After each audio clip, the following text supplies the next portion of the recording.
যেই বক্তা আলোচক থেকে টিকটকার হয়ে গেছে সেই বক্তা সুদে টাকা এনে, যেটাকে আল্লাহ পাক সম্পূর্ণ হারাম করেছেন, সুদে টাকা এনেছে ইসলামিক আলোচনা করে ভাইরাল হওয়ার জন্য। চিন্তা করে দেখেন, প্রায় 42 লক্ষ সাবস্ক্রাইবার, এত বড় একটা চ্যানেলে হাজার হাজার আলেমরা এতদিন ধরে বয়ান দিল, কেউ কোনোদিন টিকটকার হলো না। মুসলিম টিভির চেয়ারম্যান নাসির ভাই চিন্তা করেছিল যে এই লোকটাও অন্য অন্য আলেমদের মতোই ভালো মানুষ, কিন্তু একটা লোক যে এত জঘন্য কাজ করতে পারে ভাইরাল হওয়ার জন্য, সেটা শুধু নাসির ভাই কেন, আমি মনে করি আপনারাও কোনোদিন কল্পনা করতে পারেননি। আসসালামু আলাইকুম রহমতুল্লাহ বারাকাতু। ওয়ালাইকুম আসসালাম। প্রিয় ভাই, আসলে আমি একটা গুরুত্বপূর্ণ বিষয় ইদানিং দেখছি মিডিয়াতে ঘুরপাক খাচ্ছে, যে একজন বক্তা সে টিকটকার হয়ে গেছে, তার নাম ওমর ফারুক আল আজমি। মুসলিম টিভিতে এতদিন সে আলোচনা করেছে, মুসলিম টিভির একজন আলোচক টিকটকার হয়ে গেছে। মানুষ মানতে পারছে না যে একদিকে সে আলোচক, ইসলামিক আলোচক, আবার টিকটকার হয়ে গেছে। দ্বিতীয় কথা হচ্ছে যে তাকে আলোচনায় ঢোকালো কে, আলোচনায় তাকে জায়গা করে কে দিল, এই প্রশ্নে কিন্তু সবাই বলছে যে মুসলিম টিভি তাকে জায়গা করে দিয়েছে। তো এই যে বিষয়টা, মুসলিম টিভির একজন আলোচক টিকটকার হয়ে গেল এবং মানুষ সেই টিকটকারকে দোষারোপ না করে মুসলিম টিভি এত বড় একটা জনপ্রিয় ইসলামিক চ্যানেলকে দোষারোপ করছে। আপনি সেই চ্যানেলের চেয়ারম্যান হয়ে এই বিষয় নিয়ে যদি কিছু বলতেন। সম্মানিত ভিউয়ার্স, আসসালামু আলাইকুম রহমতুল্লাহি ওয়া বারাকাতু। আপনারা জানেন আমি দীর্ঘদিন যাবৎ মিডিয়া অঙ্গনে কাজ করি, প্রায় 12 বছর যাবৎ এই অঙ্গনে কাজ করতেছি। তো কাজ করার পথে আমার সাথে অনেকেরই দেখা বা আমার সাথে সম্পর্ক, বিভিন্ন কথা বা বিভিন্ন কাজের ক্ষেত্রে পরিচয় হয়। তো সেই ক্ষেত্রে আমি বলতে চাই, ওমর ফারুক আল আজমি একটা মিডিয়ার সাথে সে দীর্ঘদিন যাবৎ কাজ করে, প্রায় 5 লাখ টাকা সে সুদে এনে এই মিডিয়াতে দিয়ে থাকে। তার থাকার পরে সে মানে মিডিয়াকে টাকা দিয়েছে। হ্যাঁ, 5 লাখ টাকা দিছে, তাও এটা সুদে। আচ্ছা, 4 লাখ হোক 5 লাখ হোক, মানে 4-5 লাখ টাকা এরকম আমরা ধরতে পারি। 4-5 লাখ টাকা যেই বক্তা আলোচক থেকে টিকটকার হয়ে গেছে সেই বক্তা সুদে টাকা এনে, যেটাকে আল্লাহ পাক সম্পূর্ণ হারাম করেছেন, সুদে টাকা এনেছে ইসলামিক আলোচনা করে ভাইরাল হওয়ার জন্য। চিন্তা করে দেখেন, তার ভিতরে আগে থেকেই চিন্তা ছিল দুনিয়ার চিন্তা, সে আল্লাহর জন্য কাজ করবে, সেই চিন্তাটা তার ছিল না। তা না হলে সুদে 4-5 লাখ টাকা এনে, এরকম নজিরহীন কথা আমি আগে কখনো শুনিনি যে 4-5 লাখ টাকা সুদে এনে সে ভাইরাল হতে চাচ্ছে। এই জন্যে মনে হয় এতদিন আলোচনা করার পরেও তাকে মানুষ হয়তো যেই পরিমাণ মূল্যায়ন করার কথা ছিল সেটা করেনি, অর্থাৎ আল্লাহ তারা কবুল করেনি। আমার মনে হচ্ছে এই বিষয়টা। এরপরে যদি বলতেন। পরবর্তীতে ওই মিডিয়াতে যখন আপনার আলোচনা করে, দীর্ঘদিন যাবৎ আলোচনা করে, এতে কোনো বেনিফিট হয় না বা আমরাও তাকে চিনি না বা জানিও না যে সে যে আরেকজন মিডিয়াকে টাকা দিছে। সেটা কি মানে টাকাটাকে মুসলিম টিভিকে দেয় না? না, মুসলিম টিভি আরেকটা মিডিয়াকে সে 4-5 লাখ টাকা সুদে এনে দিয়েছিল ভাইরাল করার জন্য, কিন্তু সে করতে পারে না। সে তাকে করতে পারে না। পরবর্তীতে যখন আমাদের কাছে আসছে, আসার পরে আমরা যখন তার 4-5টা জুমা ভিডিও করার পরে ওই মিডিয়া আমাকে ফোন দেয় যে ভাই নাসির ভাই, আপনি তো তাকে নিয়ে কাজ করতেছেন, কিন্তু তার বিষয় কিছু জানেন কিনা। আমি বলছি তো আমি তো জানি না। মিডিয়া তো সবাই জানে। তো বলছি যে কি বিষয়, বলতেছে যে ভাই সে তো আমাকে 5 লাখ টাকা দিছিল, আমাকে বলে যে বিভিন্নভাবে বিভিন্ন উল্টাপাল্টা ভিডিও করার জন্য, কিন্তু আমি এটা করি নাই। তারপরে সে বলছে যেভাবেই হোক মানে ভাইরাল করতে হবে। তো আমি পরে বলছি যে তাহলে তো আপনি এতদিন কেন বললেন না? তো বলতেছে যে ভাই আমি তো বলি না এই কারণ আপনার এখানে কাজ করতেছে, সে আমাকে বলছে যে এই ধরনের কোনো কথা আমি যেন কাউকে না বলি, মানে হাইড করে রাখার জন্য। তো পরবর্তীতে সে আমাকে যখন আইসা বলছে যে ভাই আমি আসলে আমার ফ্যামিলি ব্যাকগ্রাউন্ড অনেক খারাপ, অনেক কষ্টে জীবনযাপন করি, আমার মা আমার বাবা সবাই মিলে আমরা অনেক কষ্টে জীবনযাপন, ফ্যামিলিগত দিক থেকে তার অনেক কষ্ট। তার কি বাবা মা আছে? বাবা মা আছে, বাট তাদের মানে বাড়ি নারায়ণগঞ্জ, কিন্তু খুব কষ্টে জীবনযাপন করে। ফ্যামিলিটা খুবই মানে মারাত্মক খারাপ অবস্থা, অসহায় অবস্থা, এরকম অবস্থা। আপনার কাছে বলছে যে ভাই একটু সহযোগিতা করেন, আমাকে একটু জায়গা দেন। সহযোগিতা করার জন্য পরবর্তীতে আমি বলছি যে ভাই দেখেন, আপনি তো আলোচনা করবেন, আমাদের মুসলিম টিভির একটা রুলস আছে, সেটা হলো যে আপনার কোরআন তেলাওয়াত প্লাস হলো কোরআন তেলাওয়াত শুদ্ধ হতে হবে। তো পরে বলছে তাহলে একটা কাজ করেন, আমার একটা জুমা ভিডিও করেন।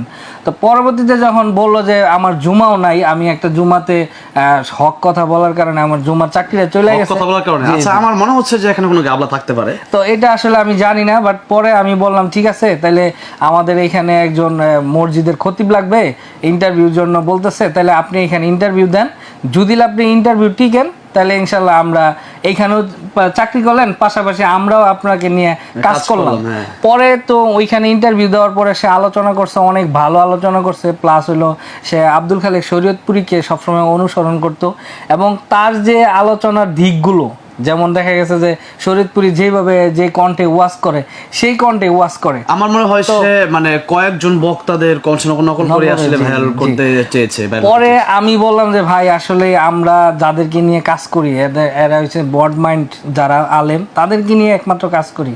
তো বলতেছে এটা কেমন? আমি বলছি যে দেখেন, কোনো দলকে আপনি একটা মানে করবেন, কি বলে এটা, ভাইরাল করবেন, দেখা গেছে যে আপনার মনে থাকবে, এরকম হবে না। আমরা চাই যে সাধারণ মানুষ আপনাকে দেখে যেন কোন দল করেন বা কোন দলের জন্য আপনি কাজ করতেছেন এটা যেন না বোঝা যায়। তা আমি বলছি যে আপনি অন্য সুর দিতে হবে, কারণ আব্দুল খালেক শরীয়তপুরের ব্যাপারটা এটা বাংলাদেশের গোটা দেশের মানুষ জানে যে তাকে নিয়ে অনেক মানুষ মন্তব্য করে, অনেক কথা বলে।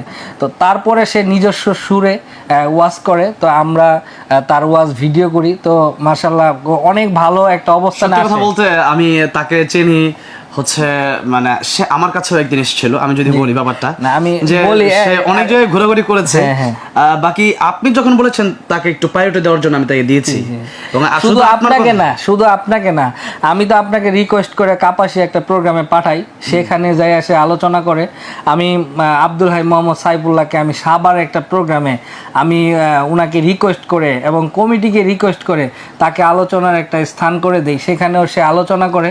তারপরে আমি আব্দুল আলামিন হুজুরকেও সব মানে বলি যে আমি আলহামদুলিল্লাহ এতটুকু বুঝলাম যে তার জন্য আপনি অনেক কষ্ট করেছেন, অনেক কষ্ট করছেন। সর্বোচ্চ বড় বড় আলেম যারা বাংলাদেশের আছে, যাদেরকে দেখতে হলে দিনকে দিন অপেক্ষা করতে হয়, বছরকে বছর অপেক্ষা করতে হয়, সেরকম আলেমদের সাথে আপনার গুড রিলেশন। এই জন্য আসলে আপনি তাদেরকে বলেছেন যে এই ছেলেটাকে আপনার একটু সহযোগিতা না, তার অসহায়তা তুলে ধরছি যে হুজুর দেখেন তার ফ্যামিলি অনেক কষ্টে আছে, তারপর 4-5 লাখ টাকা সে সুদে আনছে, বুঝতে পারেন না এই টাকাগুলা সে এখন তাই মানুষের চাপ দিচ্ছে, আমাকে ফোন দিছে। তো আমি মানুষকে রিকোয়েস্ট করে, হুজুরদেরকে রিকোয়েস্ট করে তাকে প্রোগ্রামের জন্য আমি ব্যবস্থা করে দিছি। কিন্তু সে দীর্ঘদিন যাবৎ আমার এখানে কাজ করার সত্ত্বেও কখনোই আমাকে বলল না এই যে এই কাজটা সে করবে। বাট রোজার মধ্যে ঈদের 5 দিন আগে আমার এখান থেকে সে সাধারণভাবে যে সবসময় প্রতি মাসে যেভাবে যায়, তো উনিও সে ওইভাবেই আমার থেকে ছুটি নিয়ে যায় ঈদের 1 সপ্তাহ আগে। তো যাওয়ার পরে আমি ফোন দিলাম যে ভাই আপনি তো আমাকে আর ফোন দিলেন না, আর কোনো যোগাযোগ করতেছেন না, কি কোনো সমস্যা? বলতেছে ভাই আমি একটু ব্যস্ত আছি। পরে হঠাৎ করে পরে ঈদের পরের থেকেই আমাকে বিভিন্ন মানুষ লিঙ্ক পাঠাইতেছে যে এই যে আপনি তাকে নিয়ে এত প্রমোট করলেন, এত শাইখদের কাছে দৌড়াইলেন, এত হুজুরদের রিকোয়েস্ট করে, অবাক হয়ে গেছে। জি অবাক হয়ে গেছে। আমি তো মানে আমি প্রথমে বিশ্বাসই করি নাই। আমাদের একটা মুসলিম টিভি একটা আছে, গ্রুপ আছে, এইখানে আমার এক ভাই ওই গ্রুপের মধ্যে তার একটা পিকচার দেওয়ার পরে আমি আশ্চর্য হয়ে গেছি। আমি তাকে সাথে সাথে মেসেজ করছি যে তুমি এই পিক কোথায় পেলা? বলতেছে যে ভাই এটা তো পুরা একটা ভাইরাল হয়ে গেছে এই ঘটনা। পরে আমি বললাম ঠিক আছে, তাহলে তুমি লিঙ্কটা যদি সংগ্রহ করতে পারো তাহলে আমার জন্য এটা ভালো হবে, তাহলে আমি সত্যটা মানুষের মধ্যে তুলে ধরতে পারবো, তো তার ভিডিওগুলো আমি হাইড করতে পারবো। তখন আমি যখন লিঙ্কটা পাইলাম তখন তারে ফোন দিলাম। সে বলতেছে যে ভাই আসলে এগুলো নিয়ে আমি কথা বলতে চাই না, আমি ওয়াচ করবো না, আমি নায়ক হওয়ার জন্য টিকটকে আসছি, এখন আপনি কি করতে চান? আমি পরে বললাম যে ভাই আপনি টিকটকার হন যাই হন, কিন্তু আমি যে এতদিন আপনার পিছনে শ্রম দিলাম, আপনি আমার কি রাখলেন? আজকে মানুষের কাছে ছোট হইতেছে, আমাকে নিয়ে মানুষ কথা বলতেছে।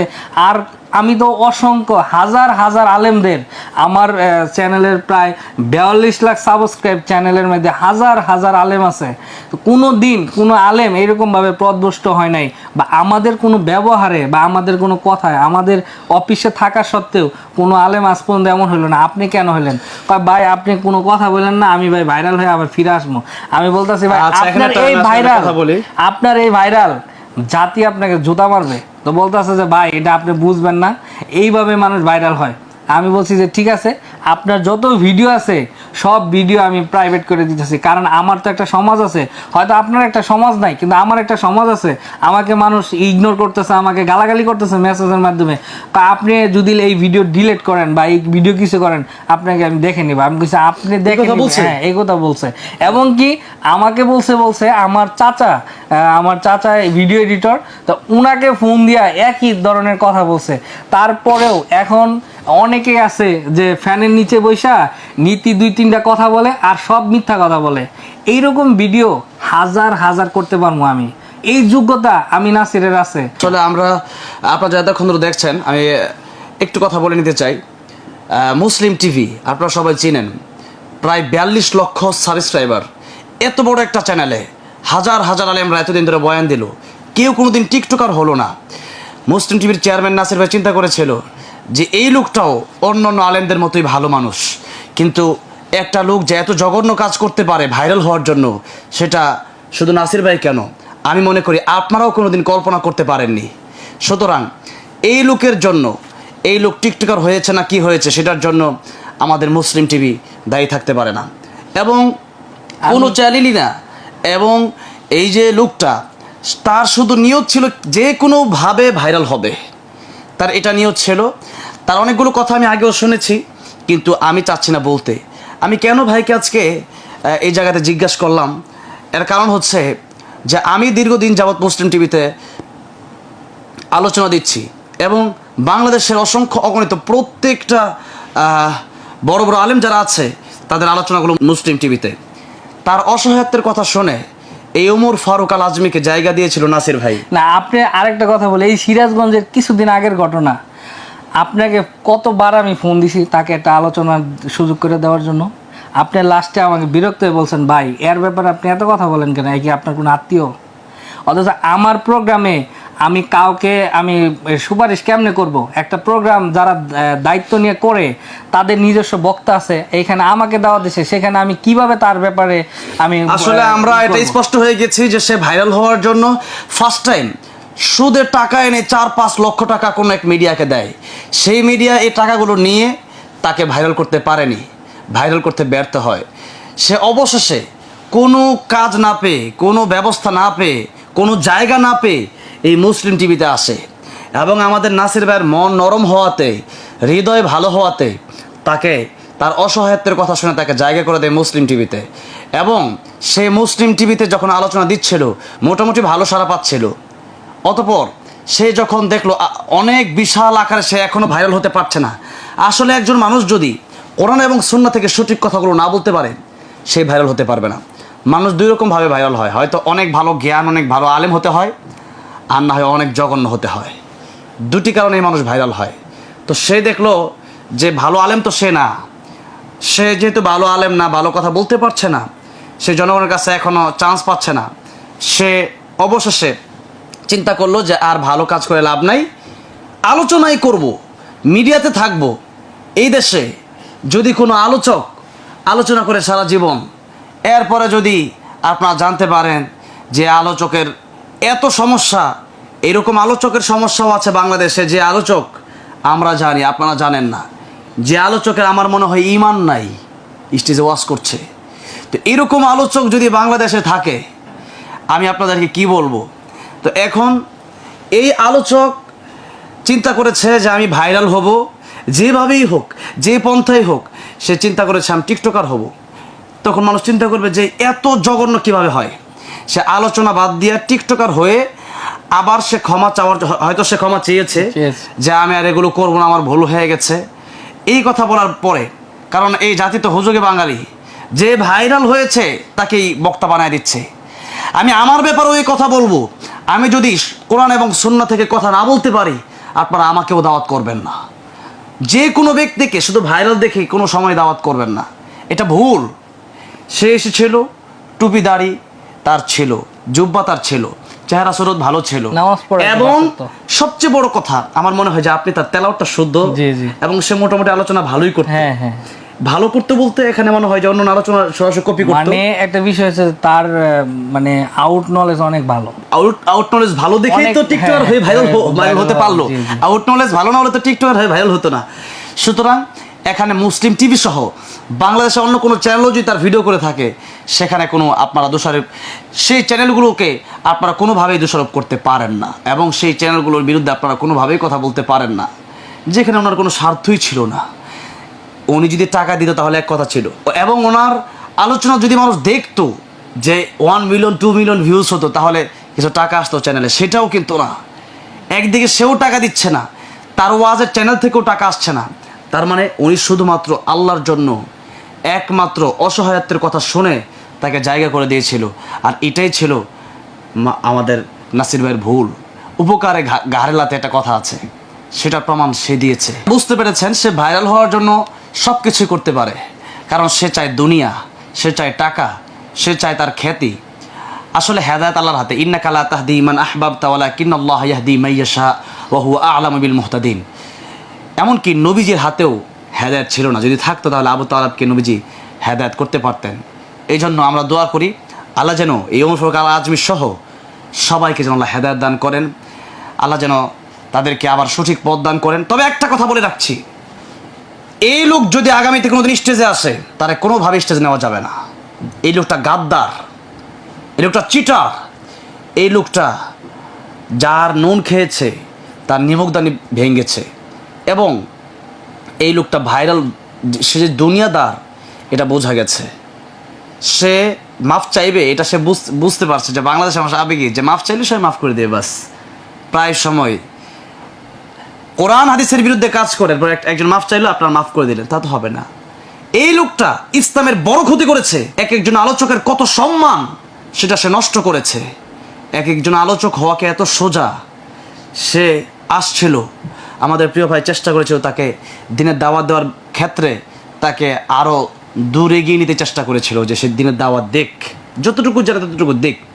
কিন্তু এই সমস্ত লোকের কারণে আলেমদের বদনাম হচ্ছে, ইসলামের ক্ষতি হচ্ছে, এবং আমাদের কষ্ট হয় যে আমরাও আলোচক, মানুষ মনে করবে এরকম আরও আলোচক, যেহেতু সে টিকটকার হয়েছে, এরকম অন্য আলোচকও কোন সময় নায়ক হয়ে যায়। আল্লাহ সবাইকে বোঝার তৌফিক দান করেন। আসসালামু আলাইকুম ওয়া রাহমাতুল্লাহি ওয়া বারাকাতুহু।